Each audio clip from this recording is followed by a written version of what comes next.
Bonjour à tous, j'espère que vous allez bien. Aujourd'hui, je vous retrouve pour une nouvelle vidéo spéciale recette. Et je vais vous montrer plein d'idées d'apéritifs dînatoires vraiment très simples, rapides et surtout très peu coûteuses. J'en avais fait une l'année dernière et c'est vrai que ça vous avait beaucoup plu. Alors j'ai décidé d'en refaire une autre, surtout que nous arrivons dans les beaux jours et quand on invite, c'est toujours sympa de proposer un apéritif dînatoire. Pour la première recette, je vais vous montrer ces petits palmitos au chorizo. Je vous mets tous les ingrédients à chaque début de recette et vous pouvez également les retrouver en barre d'infos. Pour ces petits feuilletés, il vous suffira simplement d'enlever la peau d'un chorizo doux, puis de les couper en petits morceaux pour faciliter le mixage. Pour les mettre en purée, j'utilise mon blender Magimix, je vous mets la référence en barre d'infos. Je rajoute 200 g de fromage frais, puis je mixe jusqu'à obtention d'une crème homogène et pâteuse.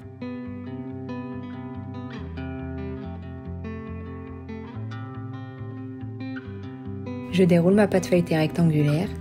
D'ailleurs, il est vraiment préférable de la prendre de cette forme. Sinon, n'hésitez pas à couper votre pâte ronde en forme carrée. J'étale ma préparation sur toute la surface de ma pâte. Puis je l'enroule de chaque côté en venant vers le centre. Je sers bien de l'extérieur vers l'intérieur, car la cuisson, ça va légèrement les dérouler. Je prends un œuf que je bats à l'aide d'une fourchette. Puis avec mon pinceau, je badigeonne sur toute la superficie de ma pâte. Je termine en saupoudrant de graines de sésame blanches et noires. Je coupe en tranches d'environ 1 cm d'épaisseur et je les place sur une plaque recouverte de papier cuisson. Si la découpe est difficile, laissez refroidir 1 heure au frais avant de découper. Je les enfourne ensuite entre 15 à 20 minutes à 200 degrés chaleur tournante. Et voilà le résultat. Vous pouvez les manger chauds, comme tièdes et même à température ambiante. C'est vraiment un régal. Pour la deuxième recette, je vous propose des mini croissants au blanc de poulet et emmental. Pour ça, je déroule une pâte ronde feuilletée, puis je la coupe en 20 triangles. Sachez que plus votre arrondi sera grand et plus votre croissant sera grand. Je commence par mettre des petits morceaux de blanc de poulet sur chacune de mes parts. Puis je rajoute une petite pincée d'emmental râpé sur chacun. Pour terminer, il me suffit simplement de l'enrouler en partant du haut vers le bas. Je les place sur une plaque recouverte de papier cuisson, puis avec le reste de mon œuf battu, je badigeonne tous mes croissants. Je saupoudre de quelques graines de pavot, puis je les enfourne pour 15 minutes à 200 degrés chaleur tournante. Et voilà le résultat. Encore quelque chose de simple et surtout très rapide à réaliser. Avec ce genre de préparation, vous pouvez vraiment les garnir de tout ce que vous souhaitez, que ce soit de la mozzarella, du pesto, de la poivronade ou bien d'autres. Pour la troisième idée, je vous présente quelque chose de très basique et que vous connaissez certainement tous, des petits feuilletés à la saucisse. C'est vraiment l'un des basiques d'un apéritif dînatoire. Mais pour ceux qui ne savent pas comment faire, je vous montre la recette de suite. Je prends une pâte feuilletée rectangulaire, puis je la badigeonne avec un peu de moutarde. La quantité correspond à 2 cuillères à soupe de moutarde. Je l'étale bien sur toute la superficie de ma pâte, puis j'installe 2 knackis sur la longueur. Je l'enroule en faisant 1 tour et demi, car au four ma pâte va gonfler et donc s'écarter légèrement. À l'aide d'un couteau, je coupe pour séparer mon rouleau, puis je fais exactement la même chose jusqu'à qu'il n'y ait plus de pâte. Je badigeonne avec mon œuf battu chaque rouleau, puis je parsème de graines de pavot. Je les coupe en espaçant d'environ 1 cm. Je les installe sur une plaque recouverte de papier cuisson et n'oubliez pas de les espacer légèrement, sinon à la cuisson ils vont finir par se coller. Je les enfourne ensuite pour 10 à 15 minutes chaleur tournante à 200 degrés. Sachez que vous pouvez les préparer au dernier moment, mais si vous voulez vous y prendre à l'avance, vous pouvez les pré-cuire et les mettre au congèle pour les servir un peu plus tard dans la semaine. Passons maintenant au repas de mon apéritif dînatoire. Je vais vous proposer 3 idées de pizza à réaliser. Pour la fabrication de la pâte, pensez à la préparer la veille car vous allez la laisser gonfler toute la nuit au frigo. Pour la recette, j'ai acheté de la levure fraîche en boulangerie. C'est d'ailleurs la première fois que j'en utilise. J'effrite l'équivalent de 21 g de levure fraîche, puis dans un grand bol, je mets 75 cl d'eau froide. Je rajoute 9 cuillères à soupe d'huile d'olive, ainsi que mes 21 g de levure boulangère. Je mélange bien l'ensemble à l'aide d'un fouet, puis je rajoute 6 cuillères à café de sel. Je mélange très rapidement pour enchaîner avec 1,5 kg de farine.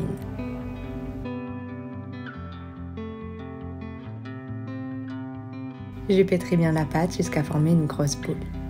Cette recette vous permet de faire 3 grosses pizzas. D'ailleurs, je sépare ma pâte en 3 parts équivalentes. Puis je vais les disposer dans 3 bols différents. Je pense bien à filmer chaque récipient, puis je les mets au frigo toute une nuit pour bien les laisser gonfler. Dès le lendemain, j'étale un peu de farine sur mon plan de travail et j'y place chaque boule de pâte. Je les retravaille légèrement, puis je les mets de côté pour environ 10 minutes, le temps que ma pâte ne soit plus à température du frigo. Elle sera beaucoup plus simple à former. Pendant ce temps, j'en profite pour couper ma garniture pour les pizzas. Je découpe quelques champignons en morceaux, ainsi qu'une bûche de chèvre en lamelles. Je prépare mon jambon de Bayonne sur le côté. Puis dans un bol, je mets 350 g d'emmental râpé. Je rajoute 20 centilitres de crème soja cuisine et je mélange ensemble. Je termine en coupant 2 boules de mozzarella en lamelles. Je retravaille enfin mes 3 pâtes à pizza en leur donnant approximatif une forme rectangulaire, ce qui sera beaucoup plus simple pour la découpe à les servir.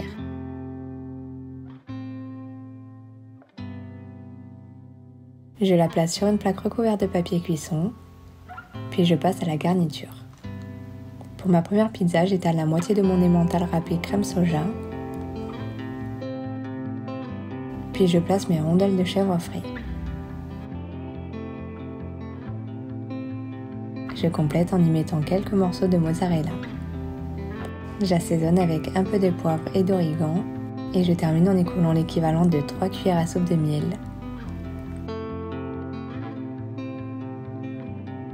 Pour la seconde pizza, je mets le reste de ma préparation d'emmental et de crème soja.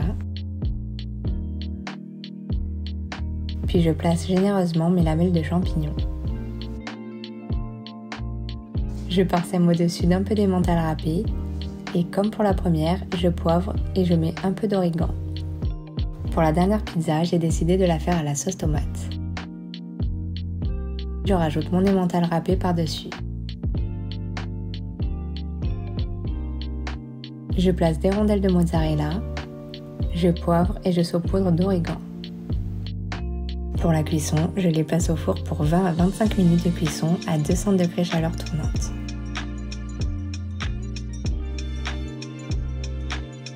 Sur la pizza où se trouvent les champignons, je mets quelques fines tranches de jambon de Bayonne. Et voilà le résultat. Il ne me reste plus qu'à les découper en gros morceaux. Regardez-moi un peu cette pizza ultra moelleuse. L'apéritif que je vous propose convient pour une vingtaine de personnes. Je vais maintenant vous montrer une salade de pâtes différente de celle que j'ai toujours faite. Celle-ci est une salade de pâtes pesto, tomates et mozzarella. Je commence par cuire 400 g de pâtes coquillage.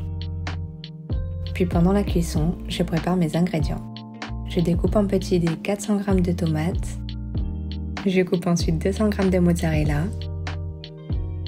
Et une fois que mes pâtes sont cuites et refroidies, je les mets dans un saladier.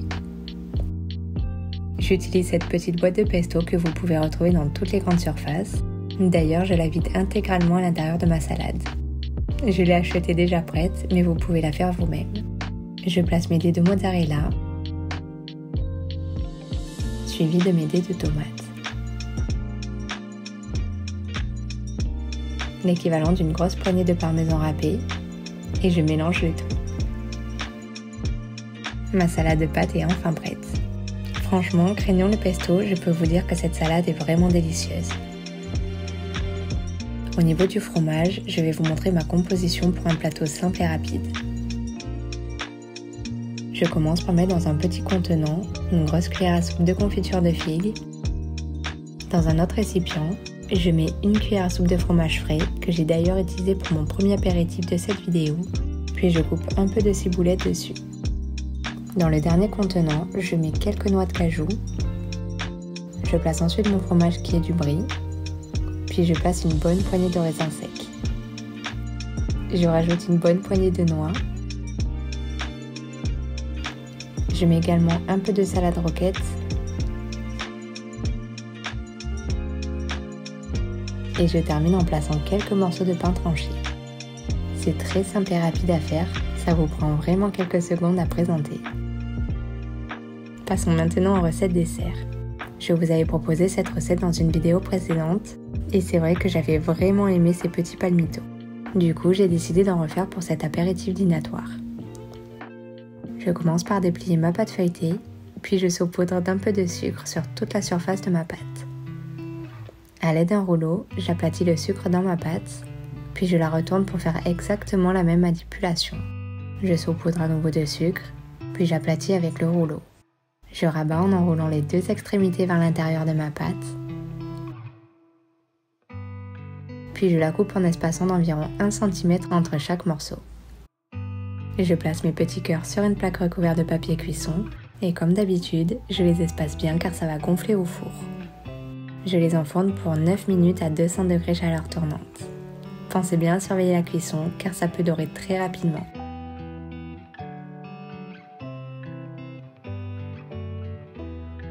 Et voilà le résultat, un délice. Deuxième idée de dessert, des petites mousses au chocolat liégeois.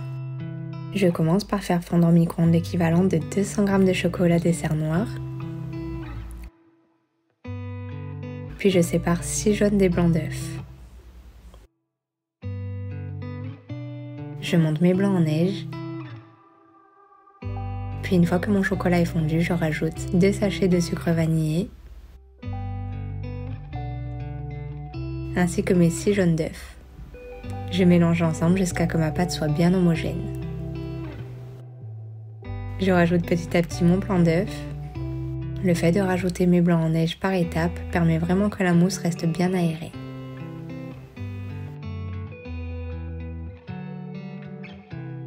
Puis je la fais couler dans mes petites verrines. Pour la réalisation de ma chantilly, j'utilise un siphon que j'ai trouvé chez Amazon. Je vous mets d'ailleurs le lien en barre d'infos. Pour la réalisation de ma chantilly, je place 20 cl de crème entière fluide. Je rajoute l'équivalent d'une cuillère à soupe de sucre, puis je referme mon siphon. J'utilise une petite recharge en gaz que j'ai trouvée également chez Amazon. Je la clipse à l'intérieur, puis il me suffit simplement d'appuyer sur la manette pour faire une jolie chantilly. Je termine ma décoration en râpant un peu de chocolat noir pour faire de jolis copeaux sur le dessus. Et voilà le résultat, des jolis mousses liégeois. Pour les personnes ne mangeant pas forcément de chocolat, j'ai décidé également de faire des petites salades d'ananas. J'ai simplement coupé 2 ananas en petits carrés, puis je les ai mis dans des petites verrines. Au niveau de la boisson, Nico a décidé de faire des mojitos. Pour ça, il a écrasé au pilon l'équivalent de 30 feuilles de menthe fraîche, avec 2 citrons coupés en morceaux. Il faut savoir qu'il faut 5 à 6 feuilles de menthe par verre. Il a rajouté 2 cuillères à soupe par verre de sirop de sucre de canne, ainsi qu'un peu de glace pilée. Il a mis également 4 centilitres de rhum par verre, et le reste en eau gazeuse. On les a servis avec des jolies pailles en verre que j'ai trouvées chez Casa, et pour la décoration, une tranche de citron sur le dessus. Et voilà l'intégralité de notre apéritif dînatoire. Nous avons rajouté quelques bols de chips ainsi qu'un bol de chamallow et une petite assiette du reste de mes champignons que j'avais coupés en lamelles. En tout cas, j'ai vraiment pris plaisir à la réaliser. Je peux vous dire que c'était vraiment un régal. N'hésitez pas à mettre le pouce bleu et à vous abonner pour suivre toutes mes prochaines vidéos. En attendant, je vous fais des bisous.